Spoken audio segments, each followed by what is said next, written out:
March ends in humiliation after one day. The march to D.C. from Charlottesville, Virginia began with sheer power in numbers with almost 200 marchers, sarcasm intended. They started on Monday. By Tuesday morning there were 35 marchers left. It's comical.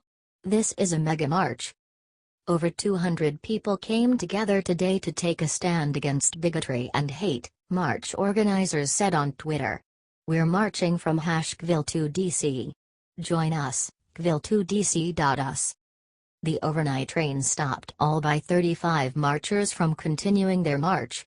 This was despite a weak pep-talking and police who were escorting the group from Emancipation Park downtown Sunday.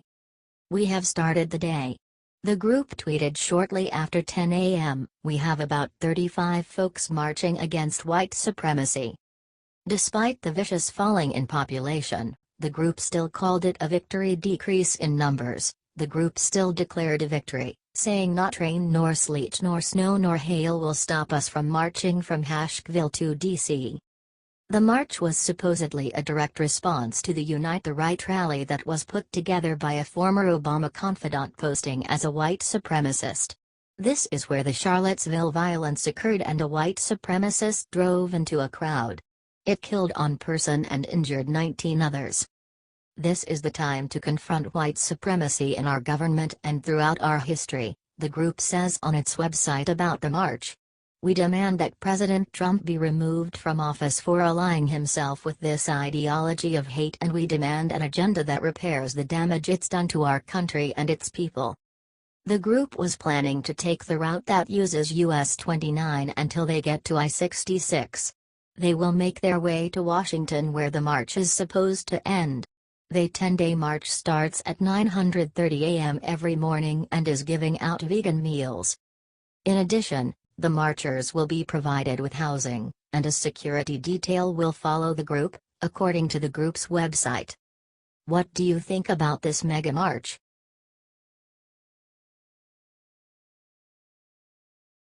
Leading Dem Adam Schiff introduces bill that will literally put Trump's life in danger.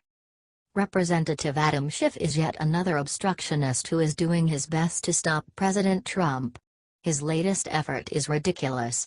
He has put forth a new amendment that would stop the Secret Service from spending any funding at business entities owned by Trump's sons or his immediate family.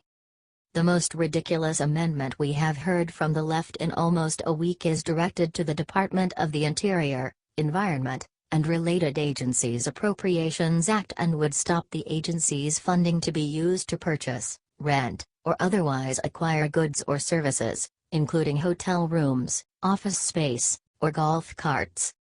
Advertisement. What the hell is wrong with Adam Schiff? Does he really not have anything better to do? Is there nothing else that would serve his constituents better? The immense honor and responsibility of serving as President of the United States should never be exploited for profit or personal gain, Schiff said in a statement. That the Trump Organization is profiting off the Secret Service is an abuse of taxpayer money and an improper method of enrichment. The amendment was introduced as part of the upcoming spending package. The House will be evaluating this package after their comeback from another undeserved vacation. Advertisement. In an interview with USA Today earlier this month, the head of the Secret Service said 1,000 agents had already reached their federal salary caps and overtime payments for the year. They seem to forget the $20 million in overtime last year. This isn't a new issue. Why pin this on Trump? This problem has been going on for a long time.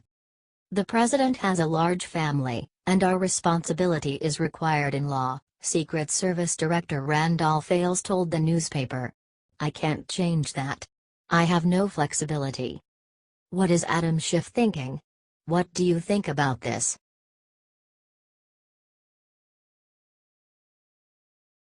Dianne Feinstein booed by hometown SF crowd for finally admitting truth about Trump.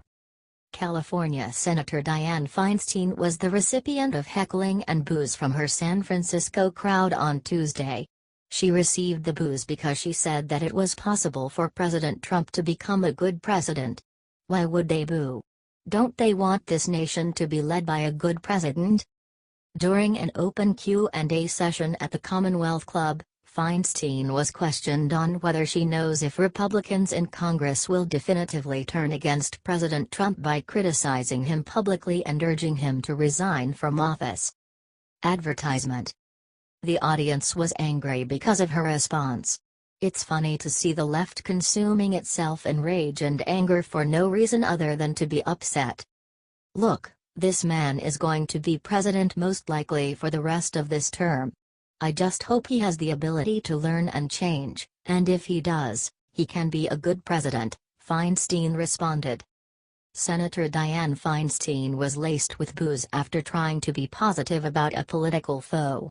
It's amazing, all these months of telling people how horrible President Trump is, and Feinstein is shocked that people would boo her when she tries to speak positively of President Trump. A good president makes life better for everyone, so these losers don't seem to grasp how it works out. Even conservatives, true conservatives, wanted Obama to be a good president even though we knew he would be awful. Advertisement. I understand how you feel. I understand how you feel, Feinstein responded. But Feinstein didn't back down, she combated the question. She knows that her party would do best if they would stop fighting President Trump so vehemently and try to benefit the American people.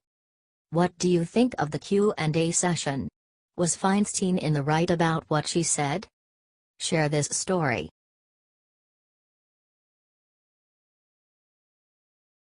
While America focused on Harvey, Trump quietly released some major economic news.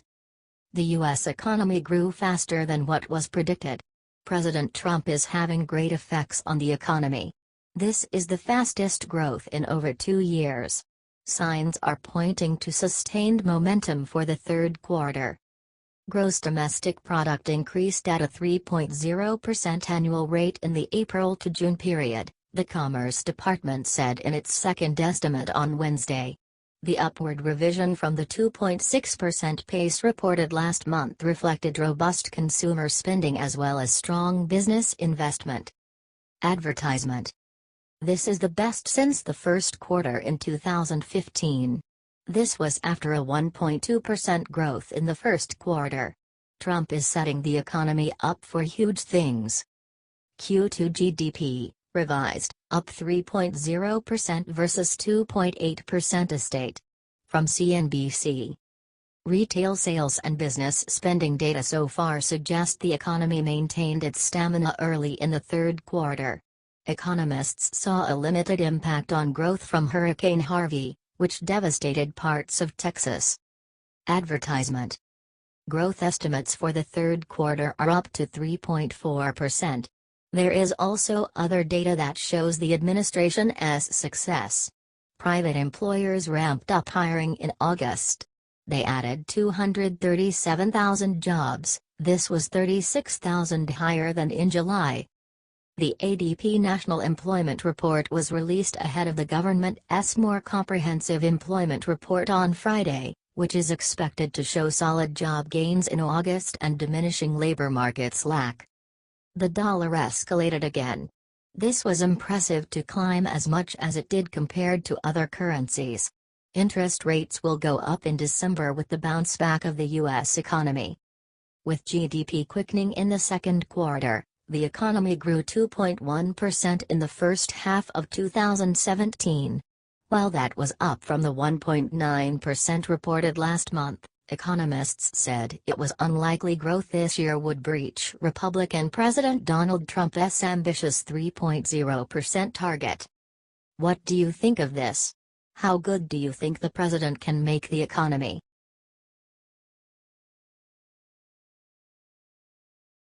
General Mattis makes unexpected announcement about the transgender military ban. President Trump made it official on Friday. The military is now safe.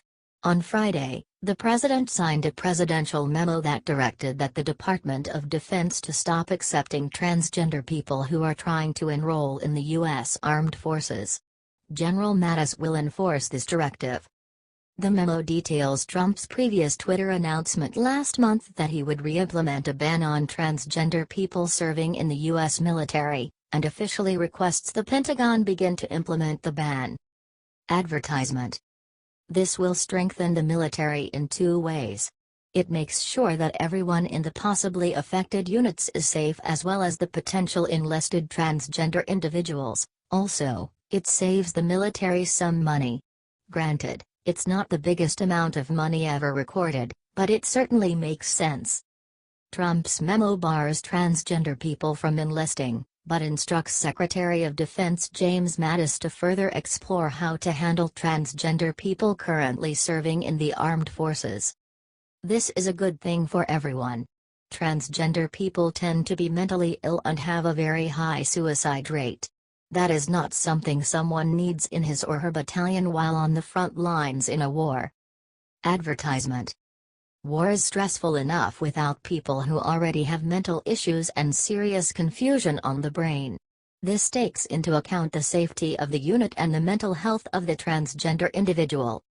The memo also orders the Pentagon to stop paying for gender reassignment surgeries, except in cases that are already in progress. It also requests that the Pentagon develop an implementation plan for the ban by March 23, 2018. The U.S. government should have never been paying for these surgeries anyway. It's nearly impossible to get essential surgery while in the military, but these reassignment surgeries were easy to come by. Trump is fixing years of Obama's mess one step at a time. General Mattis is a great man to carry this out. Fixing the military is of utmost importance. What do you think of President Trump doing this great thing?